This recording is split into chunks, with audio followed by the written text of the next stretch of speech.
Hi, everyone. Welcome to another Terry Talk. We're going to pick up where we left off last time, talking about the Great Resignation and what that means for you and your organization.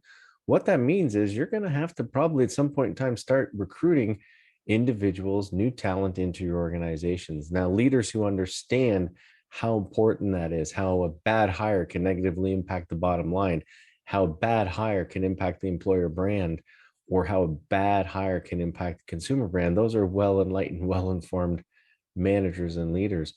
They know how to build competitive advantage by not leaving hiring to chance.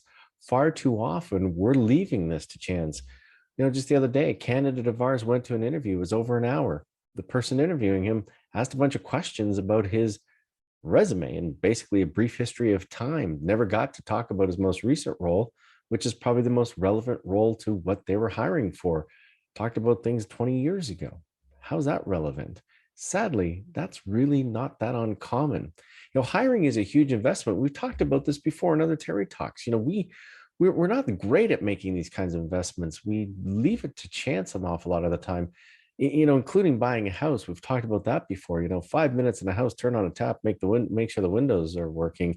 Supply and demand issues there. Supply is high, demand's low. So hurry up and make a choice. Same sort of things happening in the labor market today. We need to, and oftentimes we think about employees as being our most important assets. But when you think that way, and some of you have heard me talk about this before, you think about hiring people as just like buying any other commodity. We really need to stop doing that. What employees really are investors. They're not assets. And if you're trying to woo investors to your organization, would you leave that to chance? I don't think you would. And why wouldn't you? Because those investors are entrusting you to be stewards of the value they're providing you so that you can grow value. That's exactly what employees do when they come to your organization. So bottom line, I think we need to invest more time, energy, and resources into recruiting. First of all, if you aren't good at it, outsource it. There's lots of companies available to help you with that. If you're not good at it, get training. Don't leave it to chance. Oftentimes I'll query people. I said, how many people have had, who've interviewed people before have had any formalized training in it? Surprisingly, very, very few. Remember years ago asking a good friend of mine, I said, you've got to interview somebody tomorrow. What are you going to do? And they said, well, I'm a manager now.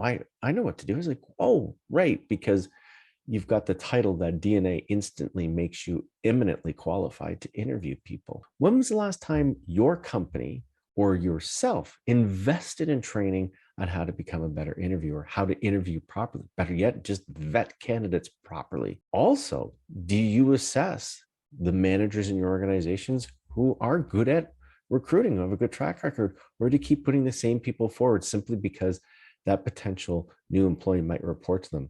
Maybe they're terrible at interviewing. Good manager doesn't necessarily mean they're instantly good at interviewing. Let's not leave this to chance. We got clever in the 80s and 90s when we brought in behavioral-based interview questions, and a lot of you are utilizing that.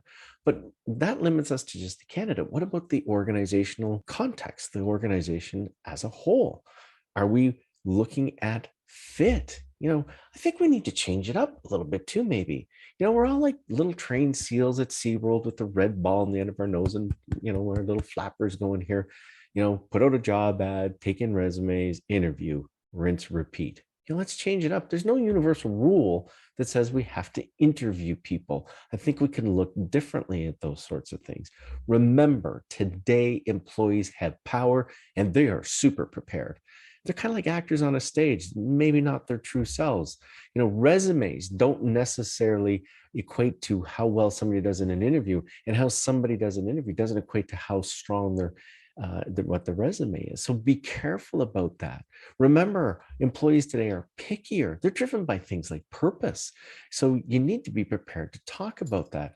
And they're going to come with a lot of questions. So you better have answers to those as well. I liken it to dating. People laugh when I say that, but you're about to get married, and marriage is supposed to be awesome. And so the analogy fits. We're transforming work at Ahria. Everyone deserves a great place to work. And unless you're looking for a quick fling, both parties are going to ask questions and get to know each other over time. Things like values and interest and personality what they're good at, those kinds of things. Don't limit yourself to a very rigid formula of tell me about your skills, tell me about your experience. Get to know the person and measure it. That's important. We've talked about that before in other Terry Talks, using assessment.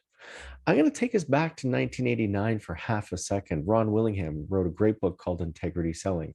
And the line that stood out the most for me in that book was selling isn't selling. Selling is need fulfillment. That really stuck with me ever since. So when you are interviewing somebody for your organization, you're also selling to them.